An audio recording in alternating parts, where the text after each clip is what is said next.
Hello and welcome to SPMIS Academy. Today we'll analyze important newspaper articles of 5th May 2025. Please note you can download the PDF version of today's newspaper analysis by clicking the link given in the comment section. This is the list of the topics that we'll be covering from today's newspaper. The first article is about 2 genome edited rice varieties developed by Indian Council of Agricultural Research. This topic is important from our syllabus GS paper 3 Indian economy point of view इसके agriculture segment से relate करके देख सकते हैं. It is also useful for science and technology segment of GS paper 3.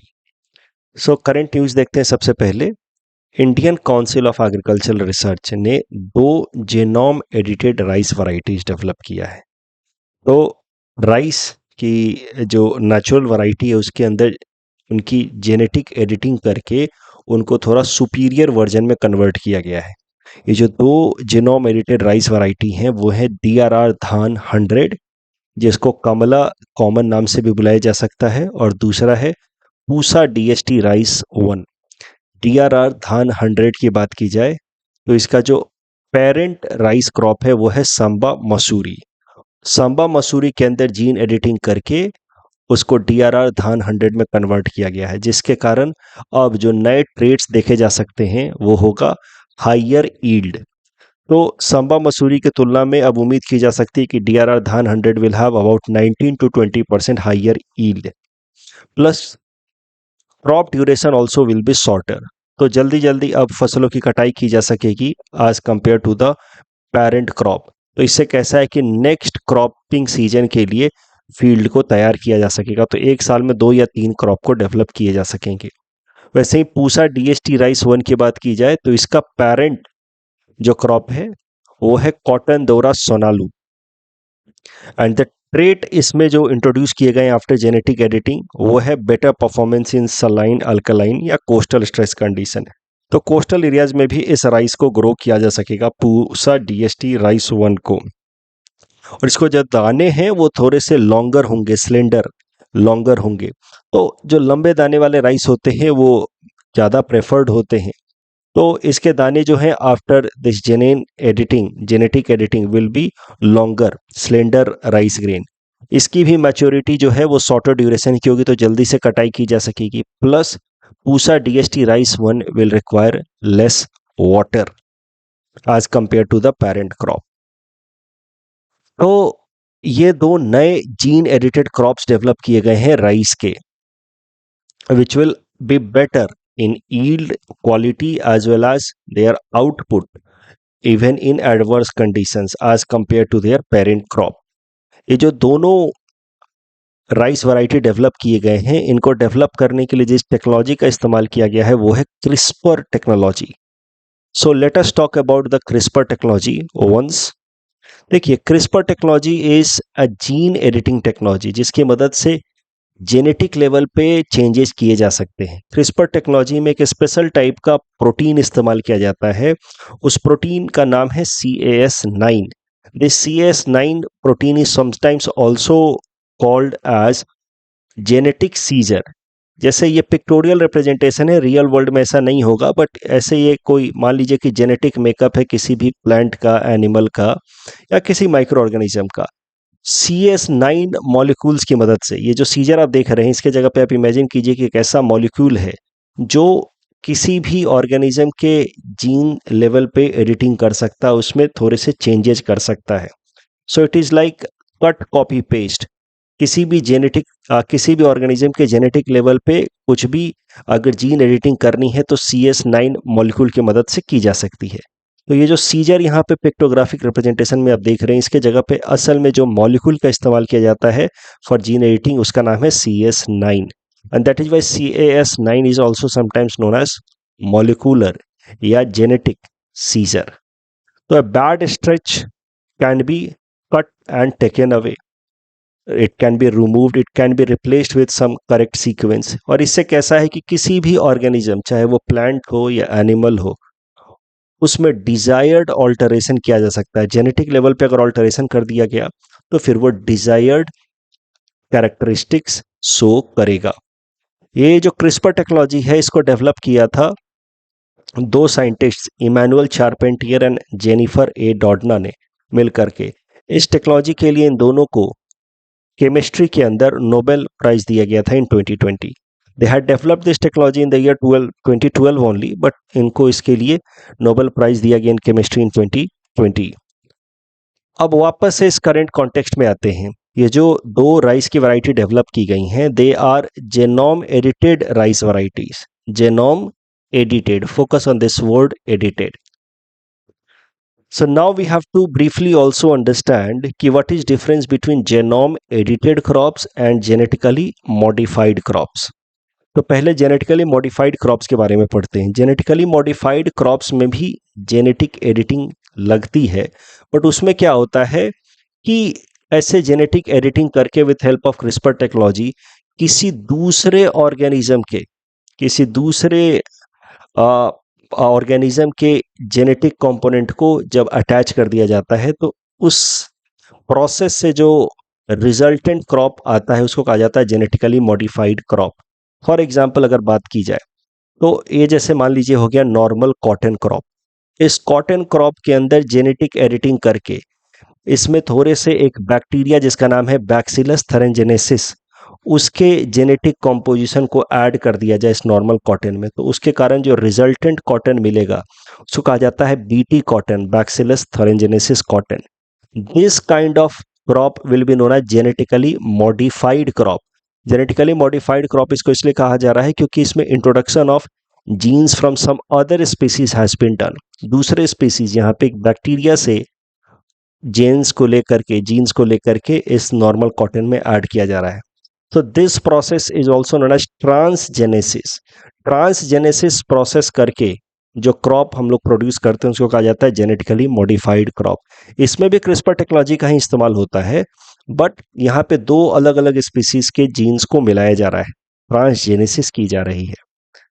चाहे वो plant to plant भी gene transfer क्यों ना हो, एक प्लांट है और दूसरे स्पीसीज के प्लांट के साथ इसके जीन्स को अगर मिलाया जाए तो plant to plant genes transfer को भी कहा जाएगा जेनेटिकली मॉडिफाइड क्रॉप।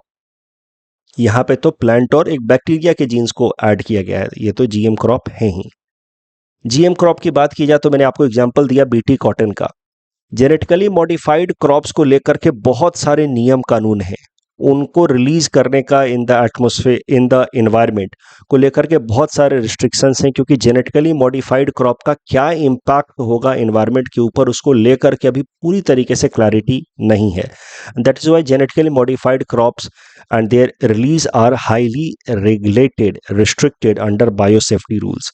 हमारे देश में एक एजेंसी है genetic engineering appraisal committee which is created under which has been created under Ministry of Environment, Forest and Climate Change। ये GEAC जब टेक्निकल अप्रूवल देती है कि हाँ ये जेनेटिकली मॉडिफाइड क्रॉप ठीक है, इसका एनवायरनमेंट के ऊपर बहुत ज़्यादा डैमेजिंग इफेक्ट नहीं होगा, तभी जाकर के वो जीएम क्रॉप को फाइनल अप्रूवल दिया जाता है by environment ministry for release in the environment for commercial use. तो मुद्दा यह है कि जीएम क्रॉप को लेकर के बहुत रिस्ट्रिक्शंस हैं, क्योंकि उसको लेकर के अभी भी बहुत क्लैरिटी है नहीं कि उसका एनवायरनमेंट पे किस किस तरीके से इम्पैक्ट पड़ सकता है, क्या निगेटिव इम्पैक्ट बहुत ज़्यादा डैमेजिंग हो सकता है, इसको लेकर के क्लैरिटी नहीं है। दैट इज़ वाई इसको लेकर के, इसके रिलीज को लेकर के बहुत रिस्ट्रिक्शन है। जीईएसी एक टॉप मोस्ट बॉडी है for technical approval and then environment ministry is for final approval. अभी तक सिर्फ एक क्रॉप को अलाउ किया गया है for its environmental release and commercial application, उस क्रॉप का नाम है बीटी कॉटन, जो मैंने इस एग्जांपल में दिखाया है। Otherwise all other GM crops are under study only, जैसे बीटी ब्रिंजल हो गया, इस तरीके के एचटी बीटी कॉटन हो गया, these also are GM crops available technologically, but their release in environment for commercial use is still on hold.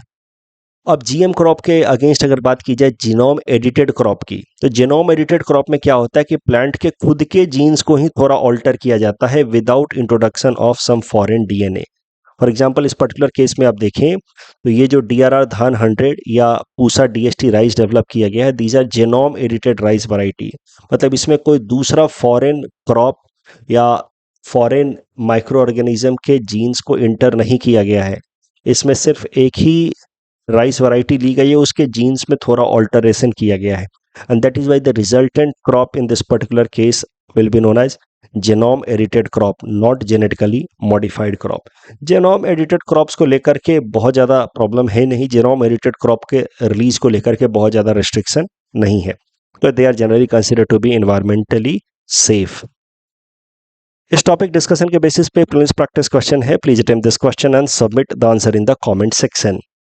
ऐसा mains में आपसे प्रश्न पूछा जा सकता है कि discuss the distinction between genetically modified crops and genome edited crops in the context of CRISPR technology. आपको बताना होगा कि क्या होता है क्रिस्पर टेक्नोलॉजी, फिर जीएम क्रॉप्स के बारे में बताइए, जेनोम एडिटेड क्रॉप्स के बारे में बताइए, दोनों का एक एग्जांपल दीजिए। जैसे BT cotton would be an example of GM crop and DRR धान 100 Pusa DST rice would be example of genome edited crop. और फिर कंक्लूजन में आप लिख दीजिए कि these are considered to be safer and that is why इनके release को लेकर के बहुत ज्यादा रिस्ट्रिक्शन नहीं है। Next topic is about operation Kagar, important from our syllabus GS paper 3 internal security point of view. Operation कगार समझने से पहले हम लोग थोड़ा समझते हैं अबाउट दिस टर्म जिसका नाम है the red corridor in India.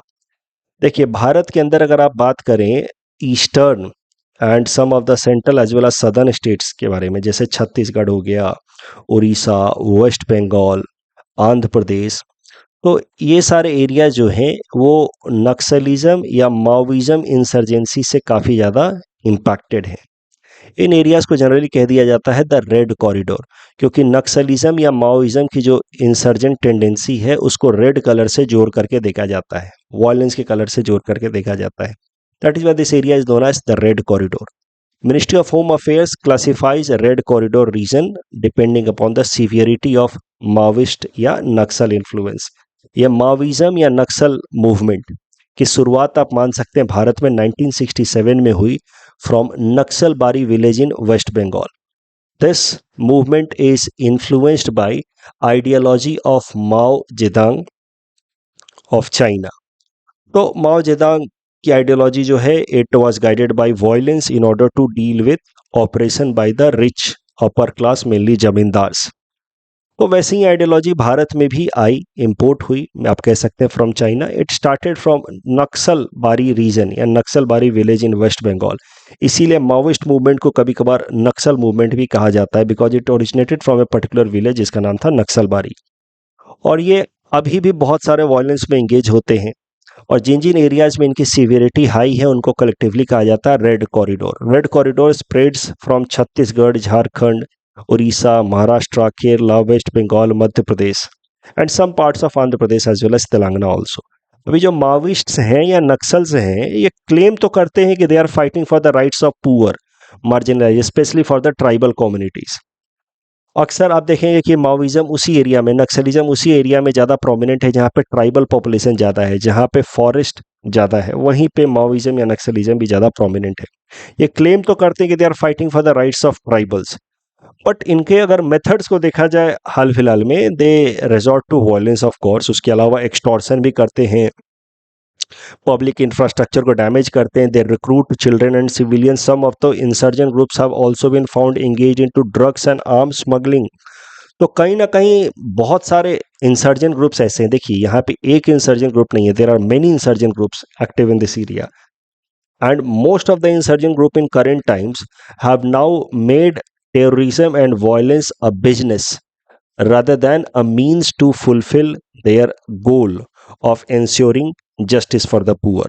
अगर इनको सच में जस्टिस दिलाना होता पुअर को तो ये 5-5 लाख का AK-47 जो लेके घूम रहे हैं उसके जगह पे 5 लाख रुपया गरीबों को दान दे देते।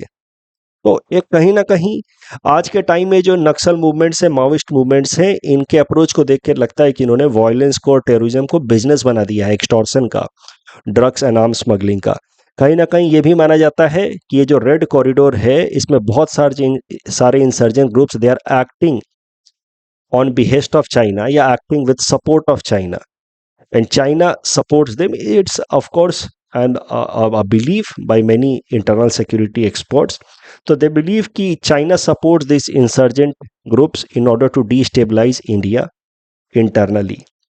ये बात हो गई रेड कॉरिडोर की। रेड कॉरिडोर में नक्सलिज्म को या माओइज्म को ख़त्म करने के लिए, कम करने के लिए एक ऑपरेशन लॉन्च किया मिनिस्ट्री ऑफ होम अफेयर्स ने 2024 में, जिसका नाम था ऑपरेशन कगार। इट एम्ड एट डिसमेंटलिंग माओविज्म या naxalite insurgency in the red corridor. इस ऑपरेशन कगार के अंतर्गत लगभग 1 lakh paramilitary forces, specially from CRPF, और उनका भी एलीट ग्रुप, सीआरपीएफ के अंदर एक स्पेशल ग्रुप बनाया गया, कोबरा यूनिट, उसको लगाया गया है, along with district reserve guards and state police have been deployed in order to eradicate violence in the Red Corridor, in order to deal with the Maoist and Naxal insurgents in the Red Corridor. तो आप कह सकते हैं कि the primary goal of operation Kagar is to eradicate Maoist influence, और इसके लिए एक टाइमलाइन भी दिया गया है बाय मार्च 2026। करंट न्यूज जो ऑपरेशन कगार से रिलेटेड है वो इतना इंपॉर्टेंट नहीं है। तेलंगाना के चीफ मिनिस्टर रेवंत रेड्डी साहब ने कहा कि there should be a national debate on operation Kagar. That news is not so important, yet I covered this news in order to let you know about operation Kagar and the red corridor. Internal security paper में ये helpful रहेगा। इस topic discussion के basis पे prelims practice question है। Please attempt this question and submit the answer in the comment section. Next topic is about origin of sound produced by clapping. तो जब भी हम ताली बजाते हैं, क्लैपिंग करते हैं, तो आवाज क्यों निकलती है, उसके पीछे का मैकेनिज्म क्या है, वो देखेंगे। This topic is important from our syllabus GS paper 3 science and technology point of view. ऐसे ऐसे छोटे छोटे जो आर्टिकल्स होते हैं, जो तो हिंदू में आते हैं साइंस सेगमेंट में या इंडियन एक्सप्रेस में आते हैं, ये सब सीधा सीधा प्रीलिम्स एग्जाम में पूछ लिए जाते हैं। तो देखते हैं, एक रिसेंट स्टडी की गई है and that study has been published in physical review research paper also. यहाँ पे एक्सप्लोर किया गया है about the origin of sound produced during clapping, कि क्लैपिंग के दौरान साउंड कैसे रिलीज होता है। और यहाँ पे बताया गया है कि साउंड जो क्लैपिंग के दौरान रिलीज होता है that is not because of vibration of palms. जो जनरली माना जाता था कि पाम्स के वाइब्रेशन के कारण साउंड रिलीज होता है, that is not true. The sound is due to air movement. जब भी हम क्लैपिंग करते हैं तो हमारे क्लैप्स के बीच में जो कैविटी है वो जब जबरदस्त जल्दी से हम बंद करते हैं तो वहां से एयर की एक जेट रिलीज होती है, and that fast movement of air which can also be known as jet creates sound. तो the sound is due to air movement which is the reason behind the sound produced during the clapping. The clap sound involves air vibrating in the cavity created between our palms. So it is similar to the sound produced when blowing over an open bottle. तो bottle के through भी अगर air को पास कराया जाए तो आप देखेंगे कि वहां से साउंड रिलीज होता है। वही मैकेनिज्म इस केस में भी है। जब भी साउंड एक स्ट्रीम, जब भी एयर एक स्ट्रीम के फॉर्मेट में रिलीज की जाएगी फास्ट पेस तरीके से, तो साउंड प्रोड्यूस करेगा। और डिफरेंट पाम शेप्स अगर हम बनाएं तो there would be different types of sound in terms of pitch as well as frequency. ये जो मैकेनिज्म है जिसके कारण साउंड प्रोड्यूस होता है, उस मैकेनिज्म का नाम है हेल्महोल्ट्ज रेजोनेटर इफेक्ट। तो हेल्महोल्ट्ज रेजोनेटर इफेक्ट सेज कि whenever air is passed in form of jet, jet मतलब होता है fast moving stream of air, जिसको हम लोग जेट कह सकते हैं। तो whenever air is passed in form of jet, fast moving air in form of stream, जिसको हम लोग फास्ट मूविंग विंड भी कह सकते हैं। Moving air is nothing but wind. तो उस केस में fast moving air in form of jet releases sound. That effect is known as Helmholtz resonator effect. So Helmholtz resonator effect is responsible behind origin of sound produced by clapping. ये जो experiment किया scientist ने, जिसके basis पे फिर ये research review paper publish किया गया, उसमें क्या किया गया कि अपने पाम्स में बेबी पाउडर लगा लिया, और बेबी पाउडर लगाने के बाद जब जोर से क्लैपिंग की गई तो एयर स्ट्रीम के फॉर्म में निकला बिटवीन द पाम्स, बट वो एयर को हम लोग ट्रैक कर पाए बिकॉज वो एयर के साथ साथ बेबी पाउडर भी रिलीज हुआ along the stream of the air या जेट, जिस कारण से ये बात क्लियर हो गई कि व्हेनेवर वी क्लैप तो jet is released and that jet is responsible behind the sound, known as Helmholtz resonator effect. इस टॉपिक डिस्कशन के बेसिस पे प्रीलिम्स प्रैक्टिस क्वेश्चन है। Please attempt this question and submit the answer in the comment section. Next topic is about Indian institute of creative technology, important from prelims exam point of view. तो creative technology को promote करने के लिए specially in the field of animation, visual effect, gaming, comics, extended reality, तो creative technology को promote करने के लिए एक डेडिकेटेड इंस्टीट्यूट खोला जाएगा जिसका नाम है Indian institute of creative technology. It will be located in Mumbai, established at National Center of Excellence in Mumbai. This Indian Institute of Creative Technology will be modeled after IITs and IIMs of the country. इसका permanent campus होगा at Dadasaheb Phalke Chitranagari in Film City, Goregaon. और जब तक ये functional नहीं होता है, जब तक ये कैंपस पूरी तरह से बिल्ड नहीं होता है, तब तक Indian institute of creative technology will work at Bandra Kurla complex, Mumbai. आपसे प्रीलिम्स में सिंपल सा सवाल ये पूछ लेंगे कि Indian institute of creative technology को कहाँ ओपन किया गया है. सिंपल सा प्रश्न है. Please attempt this question and submit the answer in the comment section. Bagram air base से रिलेटेड जो प्रश्न था उसमें तीसरा स्टेटमेंट तो सीधा सीधा गलत है क्योंकि इसको यूएस ने नहीं, सोवियत यूनियन ने डेवलप किया था. थर्ड स्टेटमेंट गलत होते ही एलिमिनेशन मेथड से आपको जवाब मिल जाएगा. Correct answer is option A 2 and 4. सृष्ट स्कीम में third statement is wrong. First and second are correct क्योंकि यहाँ पे प्राइवेट इंस्टीट्यूट से भी बच्चे आ सकते हैं, नॉट सिर्फ गवर्नमेंट स्कूल से. Bio hacking, biological experiment to improve qualities और कैपेबिलिटीज, विंजियम पोर्ट में तीसरा स्टेटमेंट अगेन गलत है क्योंकि इसको अदानी ग्रुप मैनेज करेगी, not shipping corporation of India. That's all from our side for today. Thanks for watching.